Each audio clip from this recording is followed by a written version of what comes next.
আমার প্রিয় মাধ্যমিক পরীক্ষার্থীরা, আজকের এই ভিডিওটির মাধ্যমে আমি তোমাদের এবিটিএ টেস্ট পেপারের ইতিহাস বিষয়ের 253 নম্বর পেজের সমস্ত এমসিকিউ, এসএকিউ এবং আরো যে সমস্ত প্রশ্নগুলো আছে সেইগুলোর উত্তর নির্ভুলভাবে করে দিচ্ছি। তোমরা সম্পূর্ণ ভিডিওটি দেখবে, একটু স্কিপ না করে। প্রথমে দেখে নাও একের একে। জীবনের ঝরা পাতা হলো সঠিক উত্তর হবে, এটি অপশন ঘ, একটি আত্মজীবনী। ঠিক আছে। একে দুই, প্রথম নির্বাক চলচ্চিত্র হলো সঠিক উত্তর হবে অপশন খ, রাজা হরিশ্চন্দ্র। তিন, বাংলা ইংরেজি শিক্ষার জনক হলেন, সঠিক উত্তর হবে অপশন গ, মেকলে। চার, হিন্দু কলেজে বর্তমান নাম, সঠিক উত্তর হবে অপশন খ, প্রেসিডেন্সি বিশ্ববিদ্যালয়। পাঁচ, 19 শতকের নবজাগরণকে ঐতিহাসিক প্রতারণা বলেছেন, সঠিক উত্তর হবে অপশন ঘ, বিনয় ঘোষ। ছয়, কে নিজেকে ধরতী আবা বলে ঘোষণা করেন, সঠিক উত্তর হবে অপশন গ, বিরসা মুন্ডা। সাত, ভারতে প্রথম নীলকর ছিলেন, সঠিক উত্তর হবে অপশন গ, লুই বোনার্ড। আট, আনন্দমঠ প্রকাশিত হয়, সঠিক উত্তর হবে অপশন গ, 1882 খ্রিস্টাব্দে। নয়, দিল্লির শেষ মুঘল সম্রাট ছিলেন, সঠিক উত্তর হবে অপশন ঘ, দ্বিতীয় বাহাদুর শাহ। 10, কার্ল মার্কস 1857 এর বিদ্রোহকে বলেছেন, সঠিক উত্তর হবে অপশন ঘ, জাতীয় অভ্যুত্থান বা বিদ্রোহ। 11, পর্তুগিজদের প্রথম ছাপাখানা ভারতবর্ষে কোথায় স্থাপিত হয়, সঠিক উত্তর হবে অপশন ঘ, গোয়াতে। 12, গোলদিঘির গোলামখানা নামে পরিচিত ছিল, সঠিক উত্তর হবে অপশন ক, কলকাতা বিশ্ববিদ্যালয়। এবার দেখো 13, ওয়ার্কার্স অ্যান্ড প্রেজেন্টস পার্টি গঠিত হয়, সঠিক উত্তর অপশন গ, 1927 খ্রিস্টাব্দে। 14, ভারতের রাজধানী কলকাতা থেকে দিল্লিতে স্থানান্তরিত হয়, সঠিক উত্তর অপশন ঘ, 1911 খ্রিস্টাব্দে। 15, গণবাণী পত্রিকার সম্পাদক ছিলেন, সঠিক উত্তর হবে অপশন ক, কাজী নজরুল ইসলাম। 16, ভারতের নাইটিঙ্গেল নামে পরিচিত ছিলেন, সঠিক উত্তর হবে অপশন গ, সরোজিনী নাইডু। 17, অ্যান্টি সার্কুলার সোসাইটির প্রতিষ্ঠাতা, সঠিক উত্তর হবে অপশন খ, শচীন্দ্র প্রসাদ বসু। 18, ভারতের বিপ্লববাদের জনক হলেন, চলো আমরা অপশনসগুলো নিয়ে নিই পরের পেজ থেকে। হ্যাঁ, এখানে দেখো অপশন ঘ, Basudev Balwant Phadke is the right answer. এবার দেখো 19, রাজ্য পুনর্গঠন কমিশনের সভাপতি ছিলেন, সঠিক উত্তর হবে অপশন ঘ, ফজল আলী। 20, তমস উপন্যাসটি রচনা করেছিলেন, সঠিক উত্তর হবে অপশন খ, ভীষ্ম সাহানি।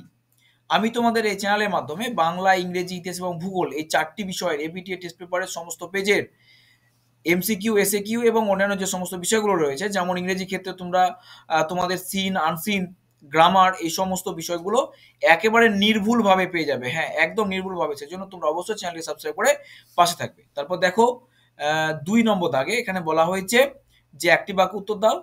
ব্রাহ্মিকা শাড়ি পরার পদ্ধতি সূত্রপাত হয় কোথায়, ঠাকুর পরিবারে। 2, বঙ্গমাতা ছবিটি কার আঁকা, সঠিক উত্তর হবে অবনীন্দ্রনাথ ঠাকুরের আঁকা।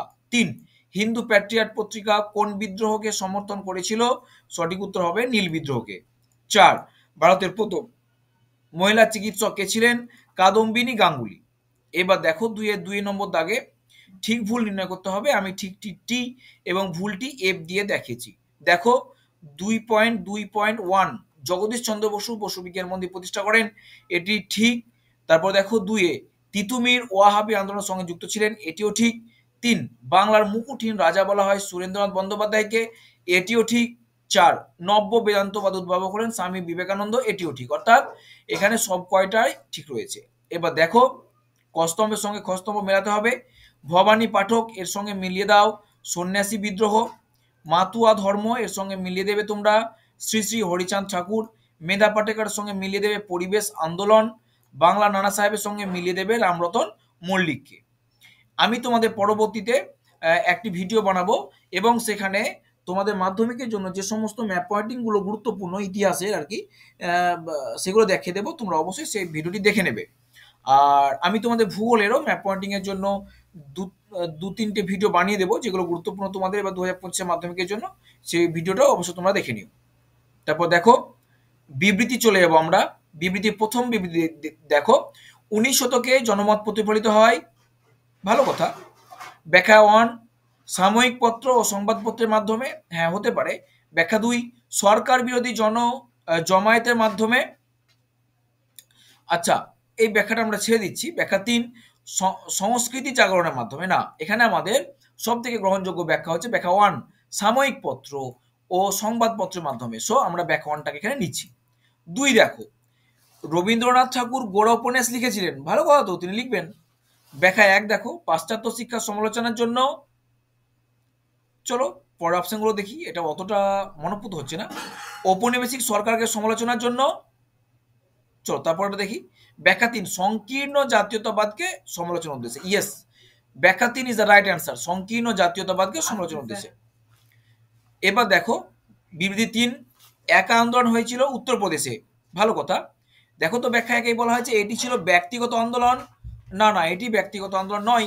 2 দেখো ব্যাখ্যা 2 এটি ছিল কৃষক আন্দোলন, হ্যাঁ আমরা এই 2 অপশনটাকে নিয়ে নিচ্ছি। সো এটি ছিল কৃষক আন্দোলন ইজ দ্য রাইট অ্যান্সার। এবার দেখো বিবৃতি 4 এ বলা হচ্ছে 1961 সালের ডিসেম্বর, আমাদের নেক্সট পেজে রয়েছে বাকি অংশ। মাস নাগাদ গোয়া ভারতভুক্ত হয়, আচ্ছা ভালো কথা। ব্যাখ্যা 1 দেখো এর ফলে ভারতে বিদেশি শাসনের অবসান ঘটে, না এটি নেওয়া যাবে না। ব্যাখ্যা 2 এর ফলে ভারতের সার্বভৌমত্ব সুপ্রতিষ্ঠিত হয়। তারপর দেখো ব্যাখ্যা 3 এর ফলে ভারতের স্বাধীনতা লাভের বৃত্ত সম্পূর্ণ হয়। আচ্ছা যাই হোক, এর মধ্যে আমার মনে হয় ব্যাখ্যা 2 এরটা সব থেকে গ্রহণযোগ্য অপশন বলে মনে হবে। ঠিক আছে, তোমরা অবশ্যই পরীক্ষাতে ভালো রেজাল্ট করবে এবং তোমরা খুব ভালো করে পড়াশোনা করছো। যাই হোক, শেষ করে আজকের ভিডিওটি, দেখা হবে তোমাদের সঙ্গে পরবর্তীতে নতুন একটি গুরুত্বপূর্ণ ভিডিও নিয়ে।